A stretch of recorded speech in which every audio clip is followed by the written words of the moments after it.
For this episode, we're joined by Jayati Doshi, the co-founder of the Sense Making Lab. Jayati, if you could talk us through why you create these labs, or what the purpose of this work is.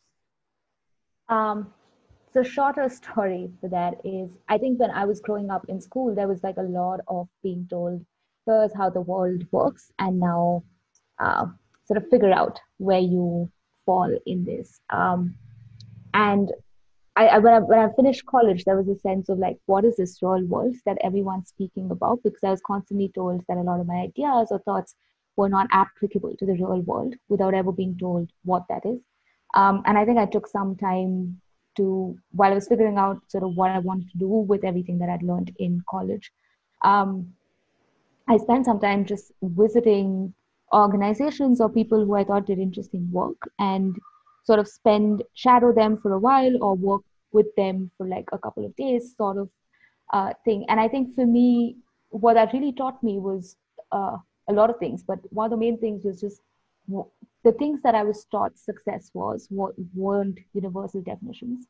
The things that I was taught I was educated for, and the jobs that I was told I was supposed to get were not the way that I thought they worked, right? Like they were things that I realized I was told this is exactly how it works, and then I'd be working with these people and realize, oh, this is a lot more arbitrary than I was told, and that I was supposed to figure out a lot of this uncertainty by myself.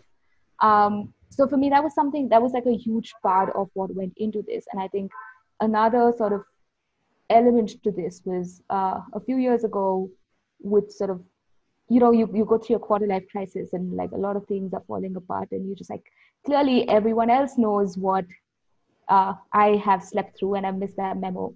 And I think we have that assumption that we're failing at things because there's a lack of knowledge involved. And I think I started speaking to a lot of sort of friends and mentors who then introduced me to like other people. And over time, it sort of became a project where I was speaking to strangers about love.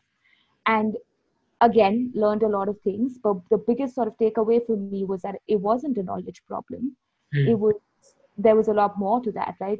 And for me, kind of that led me to ask the question saying, how do we teach someone that, right? Like, can you teach someone how to love better? Can you teach someone how to belong? Can you teach someone how to think of success differently? And those things sort of led me to grad school, where I started looking at these questions through the lens of sense making and meaning making, in terms of how are people making sense of their worlds and themselves within their worlds, and how does that affect how they interact.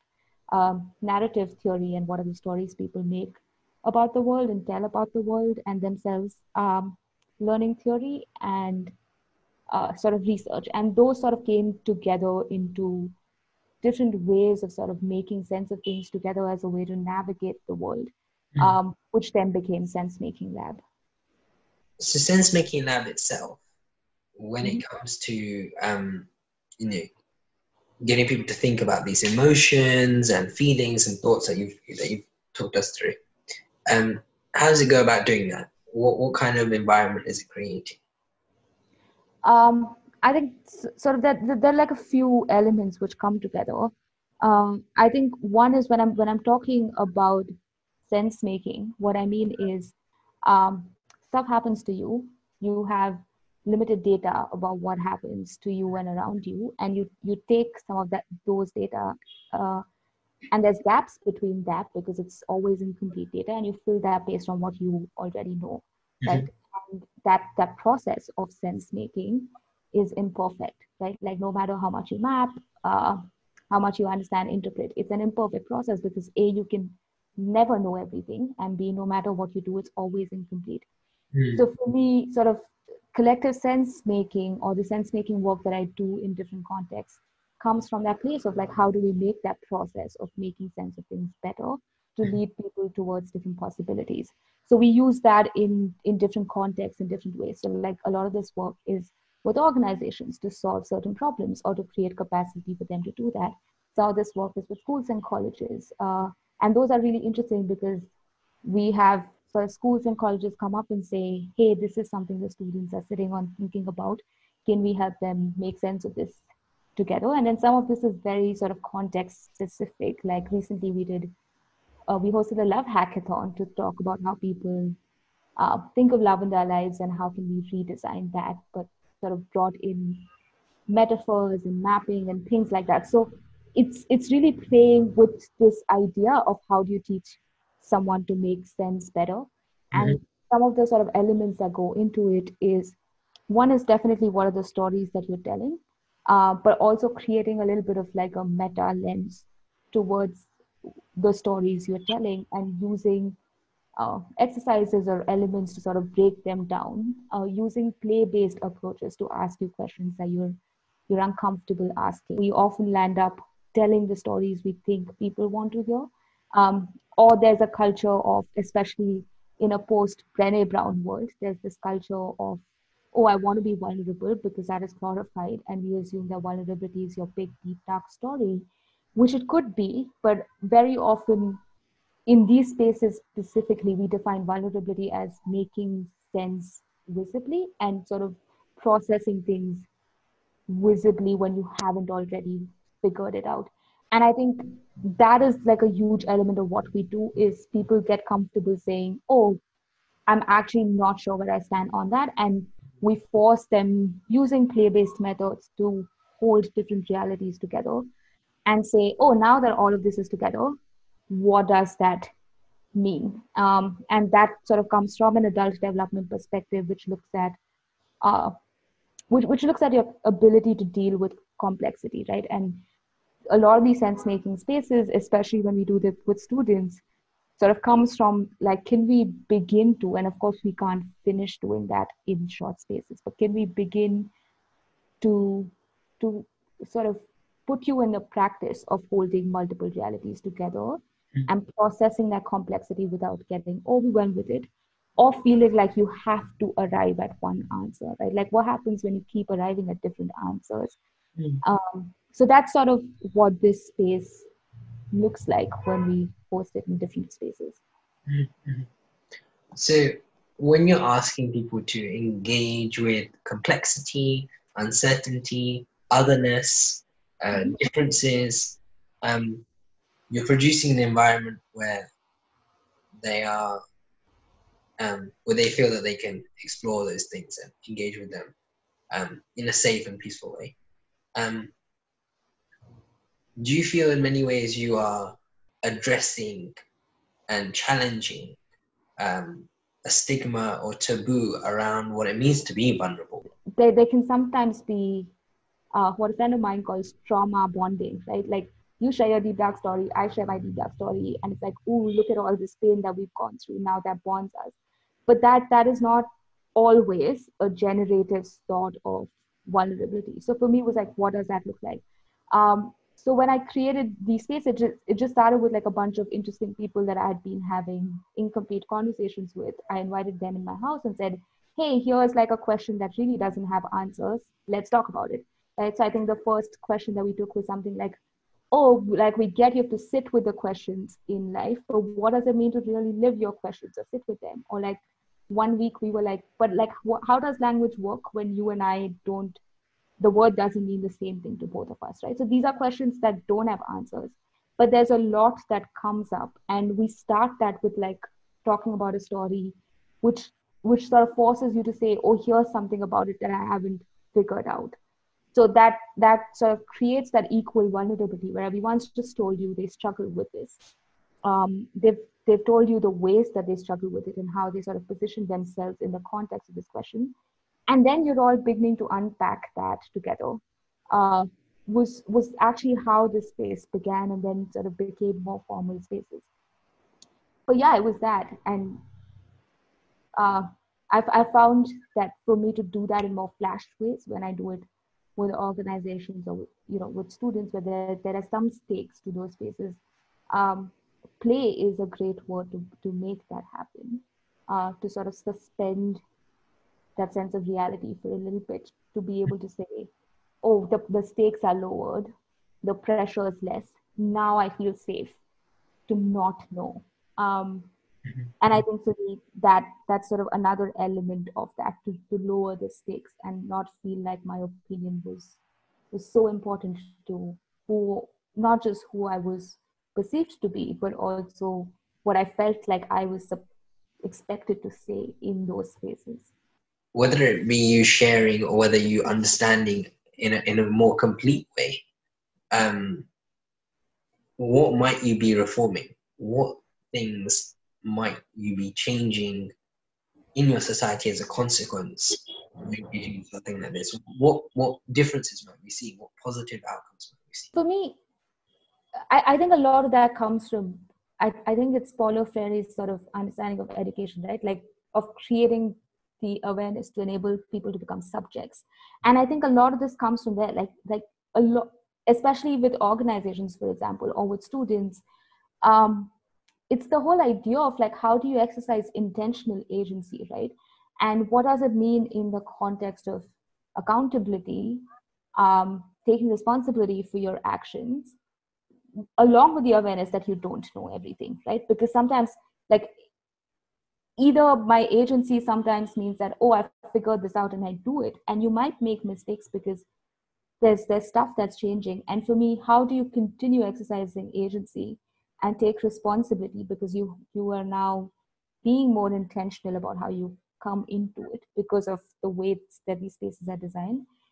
um and being wrong, not in a sense of saying, oh, like it's okay for you to be wrong, it's completely safe for you to be wrong, but that doesn't mean you're excused from being wrong, right? Like it's sort of also a more, in some ways, redemptive version of being wrong, right? Like you took an intentional, considered, thoughtful decision to act in a certain way with the awareness that you had limited knowledge, which sometimes means you might make a mistake.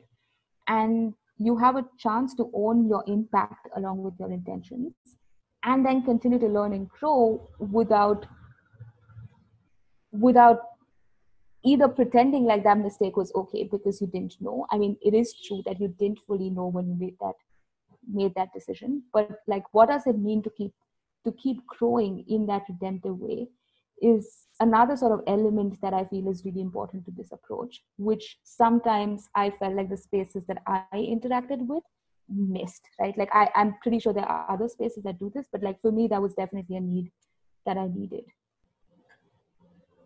When you think about striking partnerships with schools, universities, workplaces, where you engage with other stakeholders or other people in society who want to see these spaces, they themselves want to participate in these spaces or they want to create them. How do you go about that? How do you go about establishing those kinds of connections with, with those kinds of actors? With organizations, you have the leader buy-in, it's easier. With schools, it's like you need the broader management to approve, you need the teachers to be on board, you need the students to be on board. I know this takes time, which is why, like, I'm very clear about, like, oh, we don't have to finalize this immediately, let's keep talking for that trust to be established, because you need to trust me to hold these spaces, especially because these are such emergent spaces that I can't promise you there's one thing that will emerge from it. And sometimes it might mean requiring me to sort of go back and engage, and for me to be able to exercise my own agency in that space. That trust is important. So I do spend a lot of time with the trust building aspect of organizations, and sort of constantly coming back to what are the questions you're asking. Right. So if you say you have a problem, it's like, okay, but what are the questions that we're arriving at here? There was someone from a university who came up and said, like, we have a lot of people, a lot of students who are grappling with understanding of feminism. And I think a lot of these students come into feminism from very different sort of vantage points, agreeability. Some of them learn it in class, but a lot of them are making assumptions about it. And we've done lectures on feminism, but those don't work. And we don't want to shame them into becoming feminists, because sometimes sort of the college culture feels like you're expected to say you're a feminist, but you're not really acting that. So it's like, how do we get through to them? And we created this day-long workshop with them, where sort of I walked in and I said, I'm not an expert in feminism. I am a process facilitator, and we're going to explore feminism right now, right? And we started with sort of stories of why that matters to you as a conversation, right? So there were people in that room who came in saying, we men's rights activists. And it's like, sure, like, why does feminism still matter to you as a conversation? And then with that sort of baseline, we went through different activities, but some role play, some sort of defining, but it was, even if you call yourself a humanist or equalist, what does that sort of mean? And we created like this make believe scenario where we said, okay, you all believe in equality, even if you don't believe in feminism. Let's start there and let's say we pause the world to where it is right now. And we, like, I'm an alien, I'm a consultant at Mars. I've been told, come redo the earth from here. And I am supposed to create this sort of equal world, and you're all consultants to me. And then we kept adding layers. So we gave them, for intersectionality, for example, we gave them an identity for gender, and everyone had their own identity. Then we added like a layer of caste and class and urban, rural, and education. Like we added those sort of layers. So everyone had a personality. And it was like, now you have to figure out your power in relation to the group without giving them sort of a definition of like what power meant, right? Like it was like, you need to figure out who's more powerful. And intersectionality played a role because they're like, oh, I come from Mumbai versus you come from Bihar, so like I'm more powerful. And someone's like, yeah, but like I'm a man from Bihar, and that's more powerful than you being a woman. And then someone's like, yeah, but like my dad has this company, whatever, right? Like they figured out intersectionality, which led to a conversation on power. And then we were like, now that you're divided as a dominant group and sort of the marginalized group based on your own definitions of power, let's figure out the solution. And the idea then of also the politics of these groups. And it was really interesting because we had, for example, like urban men who were in the marginalized group, because in the previous power exercise you had been established as having lesser power. And like, you could see those students being like, everything that I know about the world, like I know I'm not marginalized, but I'm supposed to think like a marginalized person. And they would be having an argument with someone who'd be like, my father is like a sanitary worker and I'm a transgender kid from this village in Karnataka, right? And like you could see them debating about what it means. And it was through activities like that that we arrived at saying, oh, the equality is not simply saying, hey, let's be equal. And then introducing the idea of feminism. And I think the last sort of point to that example is like, through this entire workshop, at no point did I claim myself to be a feminist or tell them what I thought about feminism or what I wanted to hear, right? And because these were students, that completely baffled them because it was just like, oh, I have no idea what the authority wants me to say. And she seems to be accepting everything that I say and asking questions. But like, I'm not being shamed, I'm not being expected to say anything. And I, like, there was just this initial befuddlement in that space because it was like, I have no idea what is expected of me, which forces me to be authentic, right? Because I'm also not saying this is a workshop to tell you to be a feminist, because I clarified that. And I think for me, so that goes back to it, right? Like I needed to establish trust with the sort of college to say, please don't introduce me with any details that allow them to say that. Or like, this activity evolved. There were a lot of things that were very inappropriate that were said in that space. And for me to saying, I'm not saying that's okay, but I am going to accept that and not censor that, needed that trust. Asking people to engage with a particular idea, a value, and think about it in an intersectional way, and provide them then with an experience with which to go, oh, now I understand this thing that bit more. That sounds like something which is not mainstream. That doesn't sound like the kind of experience that you get in your schools all the time, or you get in your conversational spaces all the time. When frankly, the way you've described it there sounds like it is really the kind of thing that's very necessary in order for people to fully comprehend what you mean by some of these terms and how they interlink with their day-to-day lives and the complexity of the society in which they live. If people believe they need to buy into something like this, if we think that this is the way forward, what should people do? I think one is definitely the whole allies sort of argument, right? Like each of these spaces has been possible because there was an ally with some power, not always the power, but some power to sort of vouch for me. Mm. vouch for my process, which was really important to sort of get that in to speak to someone who does have the power, right? And it's sort of like having that introduction saying, hey, I think someone does really interesting. There's no stakes of like, you don't need to bring them, hire them, just speak to them, right? And I've always been very clear of like, don't introduce me as saying, I'm here to do this workshop. Just say someone has an interesting approach. Let's talk.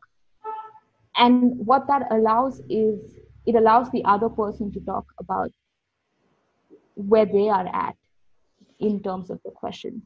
And I think for me, the same sort of approach I use in my workshop is my approach for pitching, right? Like meet them where they are at. And I'm not coming in and saying, here's a ready-made program that I have for you to take. It's like saying, oh, what are the questions that you are sitting with in terms of your students? And then once they start talking about it, just talk about your analysis of the situation and get them on board with that, right? Like, so that's a step ahead saying, oh, you and I see eye to eye about the problem and we now agree about that. And then they would like be like, oh, how do you think we should approach? And start by saying, here are ways that intervention works, right? Again, without me saying, let me do a workshop, because then that enters an entire logistical conversation. But like, start by saying, what does intervention mean? And for me, as a part of the trust building, some of the other things of like, what does results mean in terms of success? What are you expecting the students to get out of it? How do you understand the fact that the students might actually not arrive at their ahas during this process, and it might happen later? So sort of all of those things. And I think having that conversation, they would always say, we tried this and it didn't work, and we tried this and it didn't work, and then they start telling you their fears. And I think at that becomes a really important point to say, I hear you, you're completely valid, here are other ways to look at it, right? So don't start by saying, I have a solution to your fears, but saying, I am with you, and here are ways to look at it. And have them arrive at like, oh, this solution then feels like the obvious next step that we're willing to try, right? And then sort of, and this is where like the participatory approach becomes important, because then it's not me offering a workshop to your students, but you become a participant in that process by talking about your understanding of students, right? I'm speaking to these stakeholders as experts of the students that I'm going to be working with. And the minute I speak to them like that, there's already a buy-in, because they don't feel like they are buying in my concept, but they're contributing to it. And it also gives me a better understanding of how to design this, because I now have a context to place this in, instead of having the pressure to create a whole context that I simply invite people to be a part of, if that makes sense. So like, yeah, like that's a long way of just saying, like, meet people where they're at and walk them through this without being without saying, here's what I want you to go. And I think that process itself is a form of vulnerability, because I'm walking into that space saying, oh, I actually don't have the answers to your questions, but here are some approaches and ideas and experience that I have that is relevant, and we're figuring this out together. And the minute you go to a stakeholder with power and say, we're figuring this out together, and that doesn't mean, and in the Indian context, sometimes I'm pretty sure other contexts as well, but like sometimes I've had to learn over time how to say, oh, I don't have the answers, without reducing my credibility, because sometimes that feels mutually exclusive. But which is why that initial process of offering my perspective is important, because now you know that I don't just have the degree to do this, but here's ways that I do understand it. And now I'm meeting you where you're at, and we're processing this together, because I don't have all the expertise of your audience that you do. And then they become your allies into that process. And the minute someone's an ally, it's easy to then negotiate how to create that space, go about it, uh, to create some shared values that allow for negotiation. Like all of that becomes possible the minute someone's like, oh, I trust you and I trust what you're saying. Now let's figure how to do it together. Even if we begin to just make it okay for you to not know and process things together. And if we just make people more sort of intentional about how they act rather than